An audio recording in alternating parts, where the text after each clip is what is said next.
Marty's here for the very specific reason that he recommended both the games we're playing today.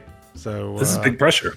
You'll all know who to blame. Well, if they're good, then reward me. If they're bad, blame Nick. Welcome back to Yahtzee Tries, where the first game I tried this fortnight was Tiny Terry's Wonderland.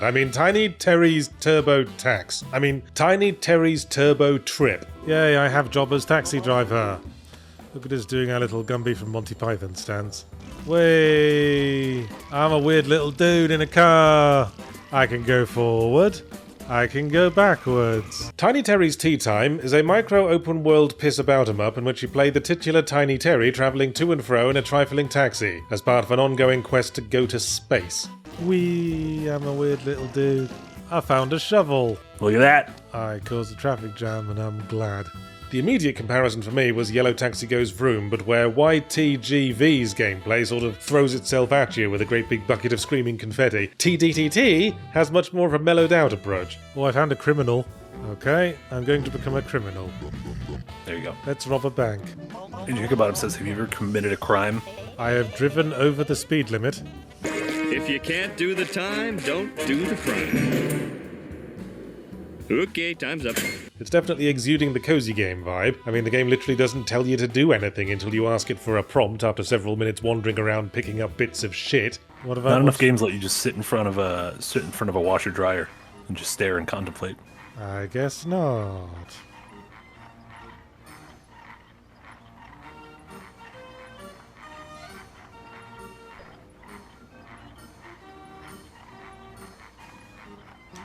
Sometimes I appreciate a game that takes a big puff of its bong and goes, hey, relax, man, do whatever you want, there's no rush. But I spent like 50 minutes going from one meandering conversation to another before I finally found the upgrade shop and discovered what all the bits of garbage I was collecting were for. What's all this then? Sex swing. Pretty much the same size as everyone around us. Perhaps it's just because we have a tiny dick. Whee! Alive. I want my car back. Dumb sign, thank you. In other words, Titty City could front-load the core gameplay a bit faster for my tastes. It only felt like things were starting to move in interesting ways once I had the turbo boost advertised in the title. Been a member for 3 months. What are the other 4 top 5 hats? Great question. The beret, the Panama. That's a good one. The Fez. Fez is a good one. And that thing Carmen Miranda used to wear that had all the fruit all over it. Like a little cornucopia hat? Yes. Alright, I can get behind this one. I like the hat that Oddjob throws that he murders people with.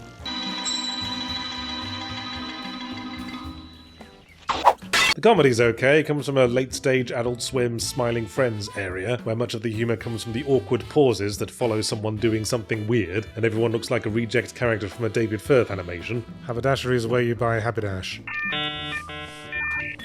Is haberdash a word? I like haberdash. Well, obviously haberdash is a word, because there are haberdasheries where you can buy it.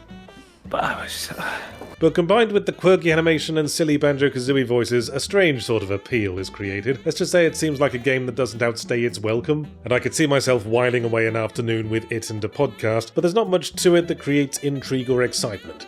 Do you know any crimes? I don't know where to go.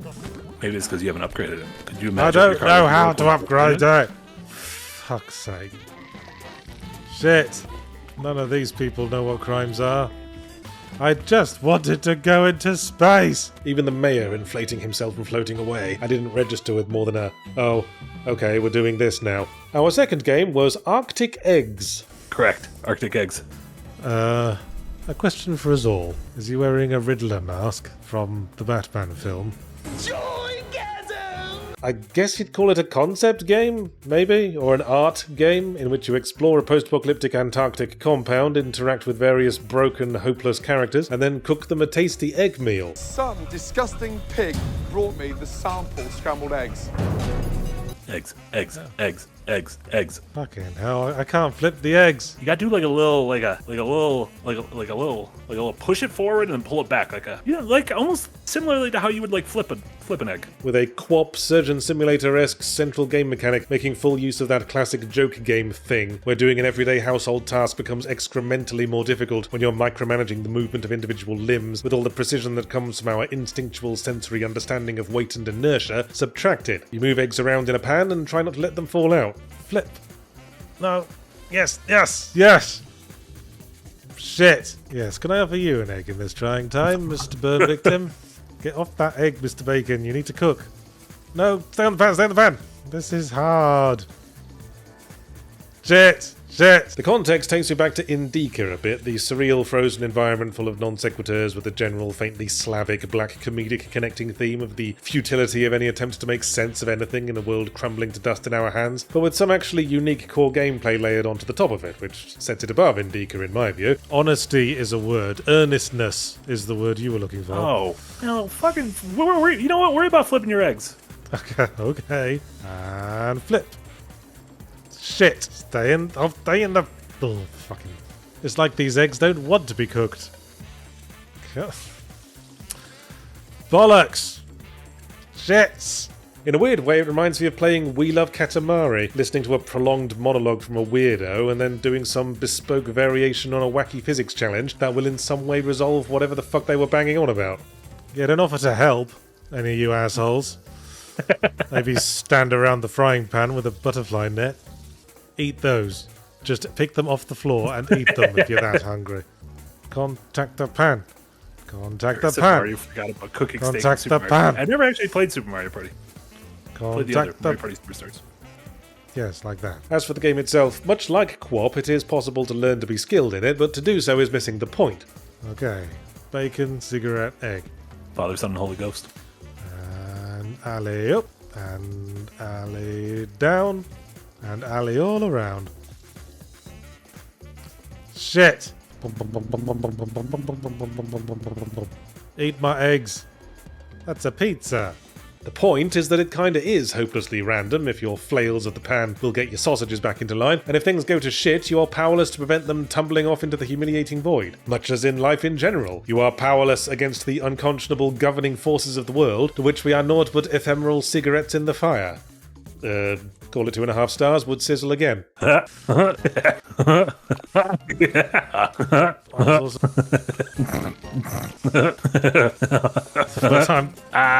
wagga. Oh! Oh! Oh! Ah!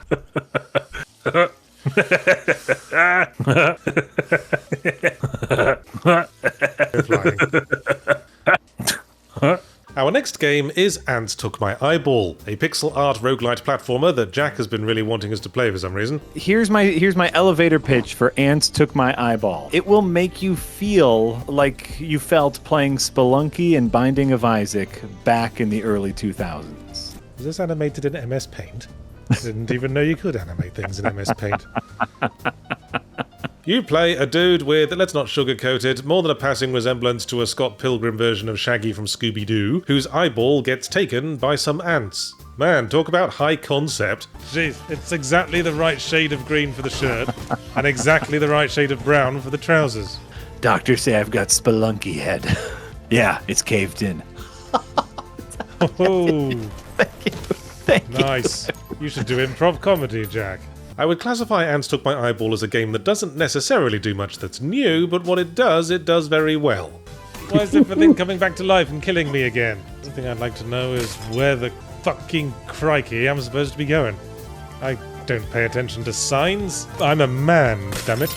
You have a melee attack and a ranged attack, and you must advance carefully through randomized levels full of insect monsters in a manner that feels very reminiscent of something like Noita without the physics gimmick. I don't need no fucking government pen pusher telling me where I can and can't drive my car and how fast. Okay, well there's a sign with an X on it. In the interests of trying to make some actual bloody progress, let's ignore it for now.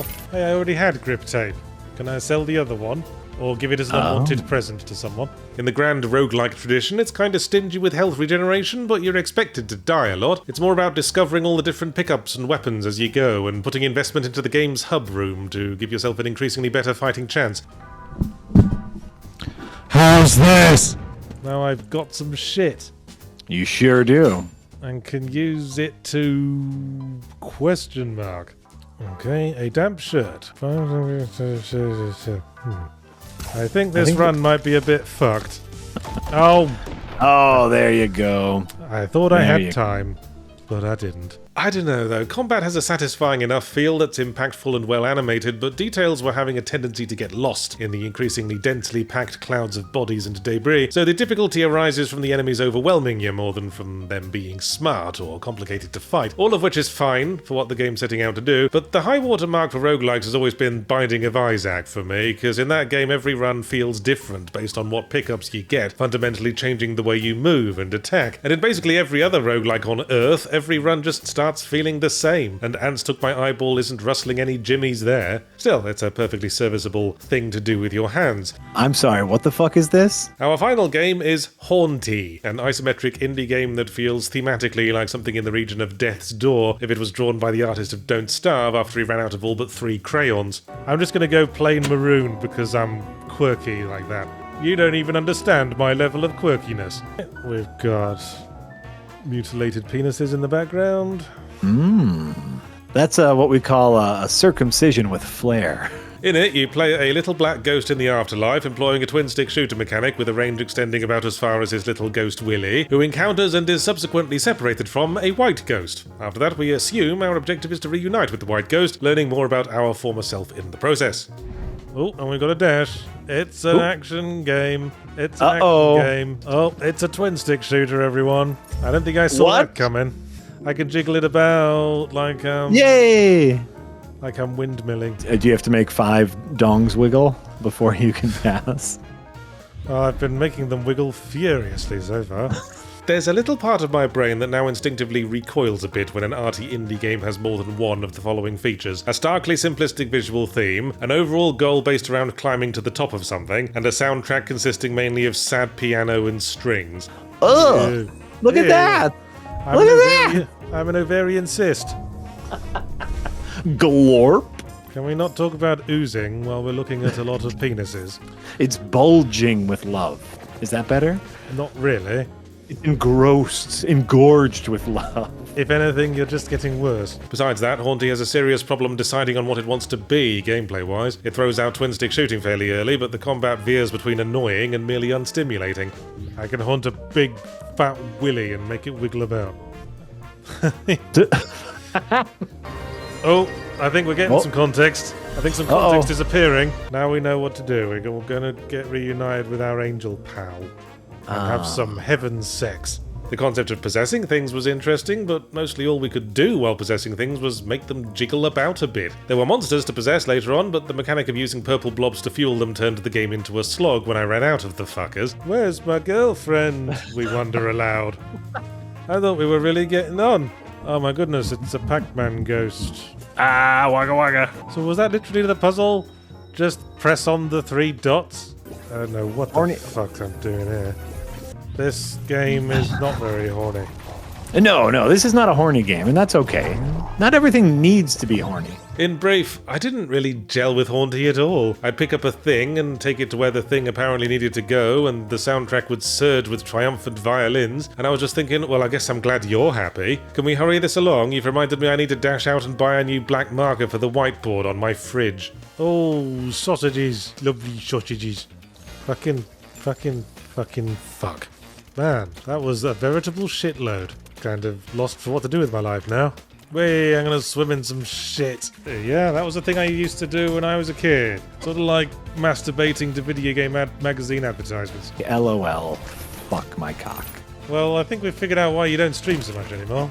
I guess I like normal horny, in the sense that we all like jerking off to porn. But I really just wanted to be suffocated to death by a fat lady's bottom. Big bottoms aside. Never put them aside. I want to be that creepy rat from Secret of Nim. That wasn't Disney, that was Don Bluth. Oh, fuck! He's too British to be horny. British can be horny. Yes. Because this is America. We drive however we want, whenever we want. Hoorah!